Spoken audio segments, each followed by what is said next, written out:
Hello friends, welcome to the new episode of my channel. আমি অরিত্র। এখন এই ভিডিওর মধ্যে আমরা কথা বলবো হচ্ছে অনুরাগ কাশ্যপের কেনেডি বলে ছবিটা নিয়ে। তো ফাইনালি আমি ছবিটা দেখলাম। তো 2023 সালে ডিসেম্বর মাসে আমার মনে আছে রূপম আমাকে ফোন করেছিল, তখন কলকাতা ফেস্টিভ্যালে কেনেডি দেখানো হবে। রূপম বলেছিল তুমি যাবে কি, আমি পাসের জোগাড় করেছি। তো আমি তারপরে যেতে পারিনি আলটিমেটলি। তো আমার একটা কাজ ছিল, তো রূপম এবং সাগর নীল গেছিল এবং ওরা অনুরাগ কাশ্যপের পাশে বসে ছবিও তুলেছিল। আপনারা নিশ্চয়ই দেখেছেন সেই ছবি। তো ওরা কেনেডি ফেস্টিভ্যালে দেখে নিয়েছিল আজ থেকে 2 বছর আগে। আমি ফাইনালি দেখলাম। কিভাবে সেটা আমাকে জিজ্ঞাসা করবেন না, আমি বলতে পারবো না। তবে যেভাবেই দেখেছি এইভাবেই অনুরাগ কাশ্যপকে লোকের কাছে সে পরিচিত হয়েছে। এই রাস্তার মাধ্যমেই বেশিরভাগ ছবি তার লোকে দেখেছে, লোকের কাছে পৌঁছেছে। তখন ওটিটি প্ল্যাটফর্ম ছিল না, তখন এইভাবেই অনুরাগ কাশ্যপের ছবি লোকের কাছে পৌঁছে গেছে। তো আমিও সেই পথ অনুসরণ করেছি, তাই জন্য আমার এটাতে কোনো লজ্জা নেই। রিসেন্টলি অনুরাগ কাশ্যপের যা যা ছবি বেরিয়েছে তার মধ্যে আমার নিশাঞ্চি পার্ট 2 ছবিটা দারুণ লেগেছিল। আমি রিভিউ করেছি, আপনারা চাইলে চেক আউট করে দেখতে পারেন। তো নিশাঞ্চির থেকে আমি কেনেডিকে একটু নিচে রাখবো, বাট কেনেডিও কিন্তু খুবই ভালো একটা ছবি হয়েছে। এবং অনুরাগ কাশ্যপের লাস্ট কিছু বছর যে ফর্ম খারাপ যাচ্ছিল, সেইখানে আমি বলবো যে কেনেডি এবং নিশাঞ্চি এই দুটো ছবি থেকে আমি বলতে পারি যে তার ফর্মে কোথাও গিয়ে কামব্যাক হয়েছে। তো ছবিতে বেসিক্যালি আমরা দেখতে পাচ্ছি রাহুল ভাটের যে চরিত্রটা, কেনেডি এখন নাম নিয়েছে। তো সে একজন পুলিশ অফিসার ছিল এবং এখন লোকে মনে করে সে মারা গেছে। এবার সে পুলিশের জন্যই কাজ করে, বাট পুলিশের ইলিগাল যে অ্যাক্টিভিটিস গুলো আছে সেগুলো সে করে থাকে। এবার এই লোকটা নিজের একটা পার্সোনাল কারণ আছে, এইগুলো সে যে করছে, সে একটা পার্টিকুলার লোককে খুঁজছে। He is on a hunt, ঠিক আছে। এবং একজন পুলিশ কমিশনার আছে যে ওকে বলেছে, প্রমিস করেছে যে আমি এই লোকটাকে তোমায় খুঁজে দেবো, সালিম বলে ক্যারেক্টারটার নাম, তাকে আমি খুঁজে দেবো, বাট তোমাকে আমার জন্য এই ইলিগাল অ্যাক্টিভিটিস গুলো করে যেতে হবে। আর এই কেনেডি যে চরিত্রটা, এর কোনো মরাল কম্পাস বলে কিচ্ছু নেই। গোটা ছবি জুড়ে যখন আপনি তাকে দেখবেন, তার অ্যাক্টিভিটিস গুলো দেখবেন, আপনার মনে হবে যে এই প্রোটাগনিস্ট, এরকম প্রোটাগনিস্ট হতে পারে। আর লোকটা কিন্তু এরকম নয় যে এখন এরকম ইমোশনলেস হয়ে গেছে। এই লোকটা চিরকালই খারাপ লোকই ছিল। যখন পুলিশের উর্দি পরেও কাজ করতো তখনও সে খারাপ লোকই ছিল। তো একটা ক্যারেক্টার, একটা প্রোটাগনিস্ট, সে ছবির 90% জুড়ে, 90% কেন 100% জুড়ে অ্যাকচুয়ালি খারাপ কাজই করে, ঠিক আছে। এবং তার সেটা নিয়ে কোনো রিগ্রেট নেই, গিল্ট নেই, কিচ্ছু নেই। বাট তা সত্ত্বেও এমনই পারফরমেন্স রাহুল ভাট, একদম স্টোইক একটা পারফরমেন্স দিয়েছে। এবং অনুরাগ কাশ্যপ জিনিসটাকে এমনভাবে ট্রিট করেছে মেটেরিয়ালটাকে, যে লাস্ট সিনে গিয়ে আপনার কোথাও গিয়ে রাহুল ভাটের চরিত্রটার জন্য ফিল হবে। এবং ওই জায়গাটা অতটা ভালো ওয়ার্ক করার কারণ হচ্ছে বিকজ অনুরাগ কাশ্যপের কাছে ছবিটা প্রচন্ড পার্সোনাল একটা ছবি। কেনেডিতে এই যে একটা বাবার সম্পর্ক, বাবা মেয়ের সম্পর্ক, বাবা কোথাও মেয়েকে টাইম দিতে পারছে না নিজের কাজের জন্য, তো সেই একটা ব্যাপার উঠে এসছে। অনুরাগ কাশ্যপ নিজের ছবির মাধ্যমে নিজের লাইফের এই জিনিসপত্র রিফ্লেক্ট করে থাকেন। নো স্মোকিং ছিল যখন সে বানিয়েছিল, যখন তার ছবি মুক্তি পাচ্ছিল না। কেনেডি কিন্তু কোথাও একটা ওই সময়টাতে, কোভিডের সময়টাতে, ওর বাবা মেয়ের যে একটা দূরত্ব ছিল সেইটাকে কোথাও গিয়ে রিফ্লেক্ট করছে, এবং সেই জন্যই ওখানে ইমোশনটা এত ভালো ওয়ার্ক করে। ছবিটা এই প্যান্ডেমিকের ব্যাকড্রপটাকে এত সুন্দর করে তুলে ধরেছে।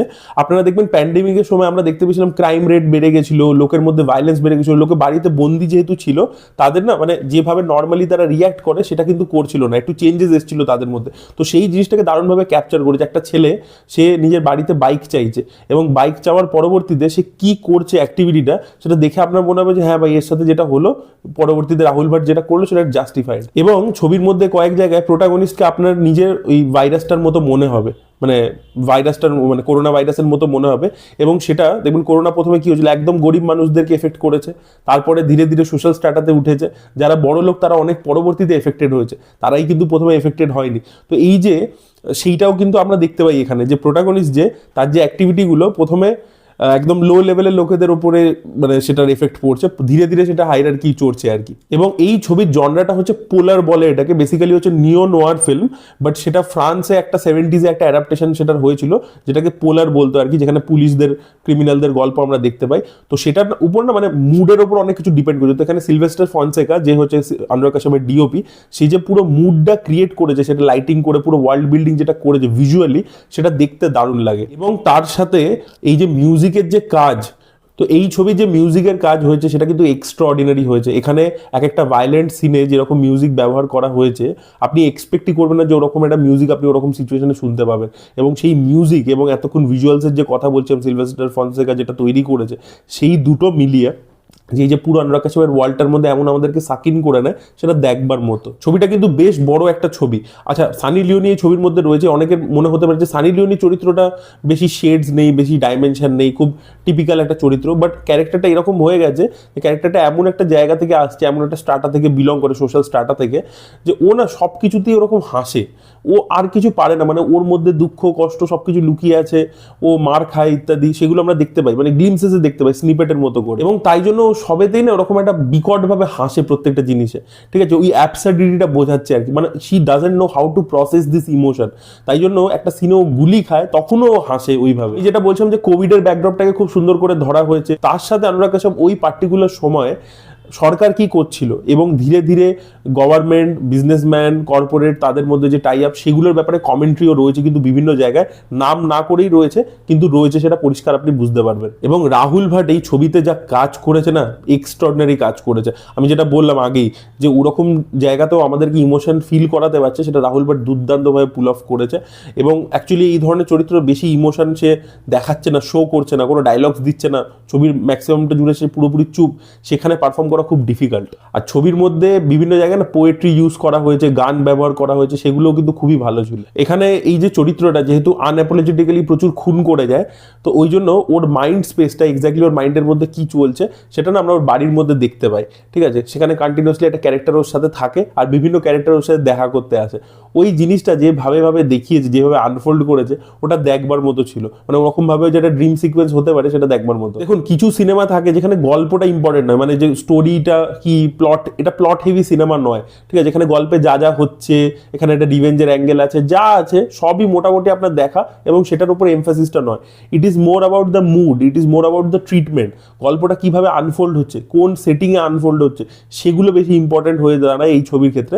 সেটার উপর এখানে প্রচন্ড এমফাসিস দেওয়া হয়েছে। এবং এক একটা সিনের যে স্টেজিং, ডিরেক্টর কিভাবে ওই সিনটাকে সাজিয়েছে, সেখানে কিভাবে ডার্ক কমেডি বার করেছে, কিভাবে সেখানে ইমোশন নিয়ে এসছে, সেখানে ড্রামাটাকে কিভাবে হ্যান্ডেল করেছে, ঠিক আছে। কিছু জায়গায় কিন্তু সাসপেন্সও রয়েছে। আচ্ছা, একটা সিন আছে পার্টিকুলারলি, সেখানে হররের মতো কোনো ট্রিটমেন্ট করা হয়েছে। মানে একটা ক্যারেক্টার ঢুকে গুলি চালাচ্ছে, বলে উদয় কিদার দু, বলে হ্যাঁ বল কালে, বলে পিছন থেকে চলে আসে।